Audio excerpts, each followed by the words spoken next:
மலர்களால் மழை போல மலர்ந்திருந்த ஒரு அழகான கிராமம். அங்கு அருண் என்ற ஒரு சுட்டிப் பையன் இருந்தான்.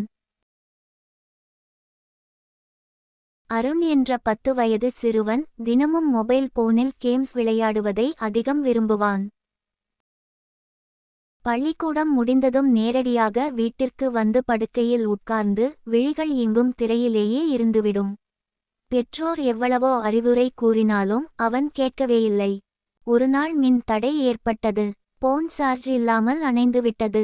வெளியே செல்லவே மனமில்லாத அருண் சிறிது நேரம் பழைய புத்தகங்களை தேடிக்கொண்டான். அப்போது அவனுக்கு சிறுவயதில் அம்மா படித்துத் தந்த பூச்சி பூனையின் பயணம் என்ற புத்தகம் கண்ணில் பட்டது. புத்தகத்தை படிக்கத் தொடங்கிய அருண் அந்த கதையின் உலகத்தில் முழுமையாக மூழ்கிவிட்டான்.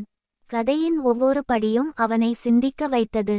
கதையின் முடிவில் பூனையின் புத்திசாலித்தனமும் துணிச்சலும் அருணுக்கு மிகுந்த ஈர்ப்பாக இருந்தது. அன்றைய தினம் முதல் அருண் மொபைல் கேம்ஸை விட புத்தகங்கள், விளையாட்டு மைதானங்களில் நண்பர்களுடன் நேரம் செலவிட ஆரம்பித்தான்.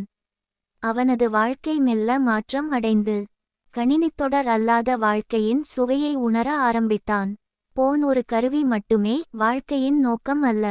முன் நின்ற மனிதரை நேசிக்காமலே திரையில் உள்ளவனை பற்றி கனவூட்டாதீர்கள். வாழ்க்கையை பாருங்கள், ஸ்கிரீனில் இல்லை, இயற்கையிலும் உறவுகளிலும் உள்ளது. லைக் பண்ணுங்க, ஷேர் பண்ணுங்க, சப்ஸ்கிரைப் பண்ணி மணி பெல் ஐகான் ஐ மறக்காம அழுத்துங்க. உங்கள் ஆதரவை நமது சேனலுக்கு தாருங்கள். உங்கள் ஒவ்வொரு கிளிக்ஸ் எங்களை ஊக்கப்படுத்துகிறது.